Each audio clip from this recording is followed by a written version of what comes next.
So here we are in the actor's natural habitat. Okay, I'm not gonna actually do that. We're here at Smothers Theater, and this is the main stage. We have 2 main stage productions each year on this stage, a musical and a spring show. This is also where a lot of big shows are held, which most people know if you've gone to Songfest or any of the concerts that Pepperdine holds. This is home for us theater weirdos, and that's basically all I was supposed to say. So I'm gonna go now. I would have to say, to me, theater means home, which is such a cliche thing to say, but in all honesty, it is where I feel most safe and most at peace with myself. It's somewhere I can come to, and it's not just somewhere I work, it's somewhere that I live. So this is sort of my little workstation, and right now I'm working on props for The Servant of Two Masters, which is our next show the theater department is doing. And I'm the props master for that, so that means that I'm going to be creating and have been creating all the different properties that are used during the show, so hand props as well as some of the scenic like dressing props. Right now I'm working on a couple of the plates of food. There's a little bowl of fruit that factors in the show, and this right here is going to be a big platter with a roast on top of it. So I'm sort of fabricating the roast out of foam, and then we're going to cover it in lots of different materials and make it look like a big like meat roast, and we'll put a bunch of sort of stewed potatoes and stuff around it, but anyway, so that's sort of part of what I'm working on here in the shop right now. Theater is, I feel like, really one of the only things that I feel like I could be doing for the rest of my life. It's a place of sort of acceptance for what I love to do. That passion I have for it drives me to, like, honestly, I don't want to say this, but it like drives me to wake up every day. Then I get to do theater honestly, it does. At school, and like when I go home, I get to like work on stuff for theater. Like it's really exciting. I want to cry. Honestly, dream come true. What? I think a huge misconception with theater is everyone's like beating each other for the limelight, when in reality we're taught how important it is to be an ensemble and to be a team. Build each other up. Yeah, and to build each other up. And there have been so many times in this rehearsal process alone, like we'll see that one of us, you can almost just feel like in an energy, almost like one person isn't there, something's wrong, and then we all go in and check and make sure they're okay, build them up, and then we're ready to go. Because you're only as strong as your weakest link. Exactly. So you want everyone to be strong. It's almost when I'm not doing a show or when I'm not performing, it's like there's a part of me that I forget about that isn't living. And then the second I'm in a rehearsal process or the second I'm on stage, it's back. Mm-hmm. I feel like I'm fully myself when I'm able to perform. Because like we've said before, that part of us is in that character that we're showing. And I'm just at complete peace. And I'm almost like at a certain level of ease once we get into the run of the show. Seriously.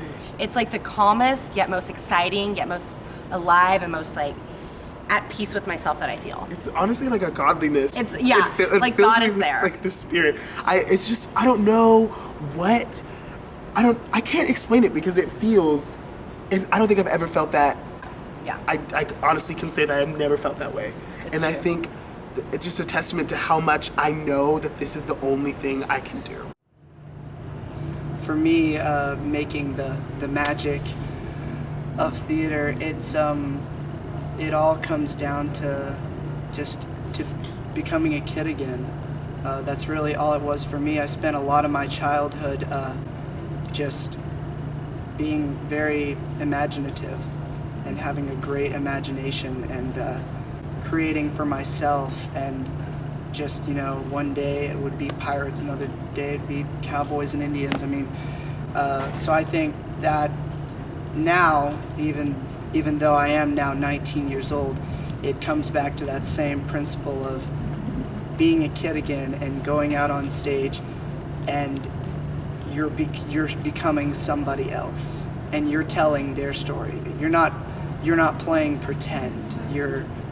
actually living out somebody else's life, and you're getting to be a part of an entire new world.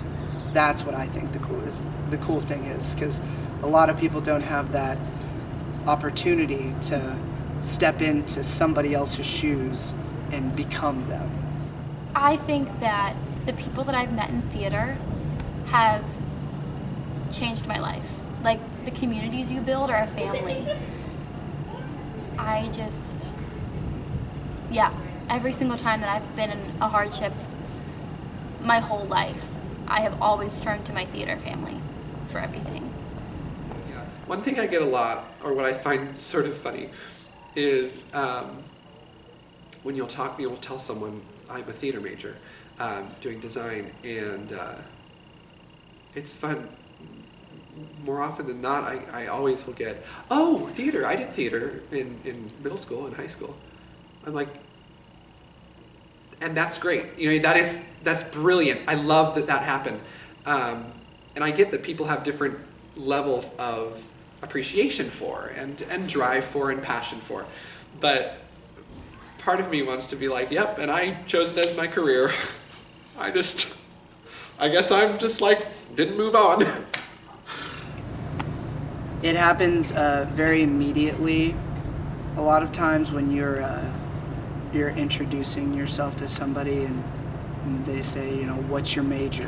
Or even, last year when I was applying to college, they said, what are you going to do? And you say, well, I'm major in theater, major in acting. This, oh, okay, that's nice. So, do you have any sort of fallback? That's usually always something. I felt kind of put down by some people, but I wouldn't say who, obviously. I just felt like people didn't believe in me, and I think what I realized is that there is no competition other than myself, and I should always surpass or try to surpass myself, because in the end, it's me. Like, that's all that matters. And I think that was the only time that I really struggled with theater, was that I almost gave up theater because of what other people wanted from me versus what I really wanted of myself. Luckily for me, I have a really supportive family. Like, my mom, dad, brother, and sister fully supported me pursuing the arts, pursuing acting. And but I would get just the snide comments from friends, the snide comments from like significant others, just like saying things, other people's opinions who you really valued, and then maybe just even laughing in your face when you're telling them, no, I'm going to be an acting major. There's like, oh, okay, your classes are going to be so hard, or, oh, so you want to be poor all your life. It's like, no, I want to be happy all my life. Yeah. So I'm sorry, but like, I'm going to do what I want to do. And I've had people tell me, like, my favorite, I was telling someone, I'm gonna audition. I think it was my junior year, I was telling someone I was auditioning for Pepperdine and another school. And they did this, I'm going to use you. They go, sweetie, like, you're good, but do you remember so-and-so? They were really good and they didn't get an offer. I then just looked at that person for a minute to let them know that what they did was incorrect. And then I turned around, walked away, hello, and here I am. And last I checked, they are not doing too hot. So Ayo, called out. So yeah. I think theater is a breath of fresh air, where people can go into a dark room and put away their lives for an hour, 2 hours, and just go back to where it all started and enjoy themselves and watch something on stage come to life. I think that's necessary. You go into a theater and it becomes this space where you're changed. And when you come out, that feeling when you're standing in the lobby afterwards and your brain's still reeling from what you've just experienced, I mean, that matters. That's a really human feeling that everyone should experience. And if they don't, then they're just doing it wrong, I think. I think that as people, we are searching for beauty. We are searching for a sense of love, a sense of acceptance, and I think that it's in the beautiful that we're able to see those things in a very tangible way. People, whether they are aware of it or not, are searching for beauty. I would say the beauty of God's creation is one way. The beauty of a relationship, the beauty in a painting. There's a reason why, Monet's paintings are considered beautiful. There's a reason why Leonardo da Vinci's sketches are beautiful. There's an internal unity in them, and there's an internal coherence between the elements of such that people across history and across time recognize in it that it's beautiful. And so I do think that it's, without a doubt, people need beauty, and that we're searching for what is beautiful. I think our effect on society comes in something that's priceless. I think our effect on society is something that can't be measured in dollars or in capital.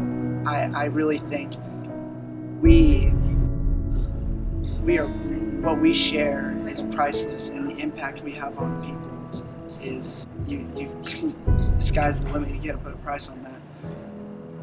You can't take away theater, and people try, but you look at movements through history where in Europe they were being constrained and they were being told that they can't make theater, and they're being told that they need to put all of these constraints and censorship things on their pieces of work, and they've always worked around it. It has never disappeared. It's slowed down and it's picked up in underground venues, but it has never gone away. So I don't think I would just laugh at someone who told me that they would take it away from me, because it's not possible. If anyone tries to stop you from doing what you love, then you should definitely say step off, because it's your life and you have to do what you love. That's what's most important. Why are we here if not to leave a mark? I think it would be a waste of time for us to just be living to not do anything. I think How all of us scary have, is that, I too? know, it's a scary thing. Why leave are the all of world us here if we don't have an individual purpose to either glorify God or do something that will Later lead to. lead to a bigger glorification of God? I think it would be incredibly crazy for us not to.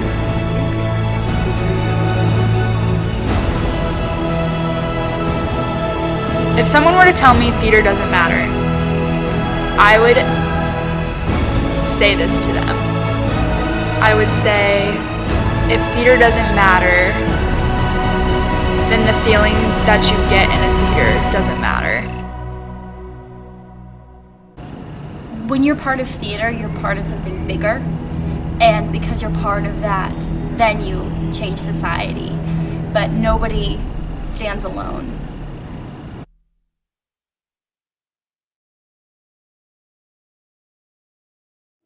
Hey there. Down here in the theater department, we have weapons. Lots of them. Except we lock them up because we're safe. Most of the time.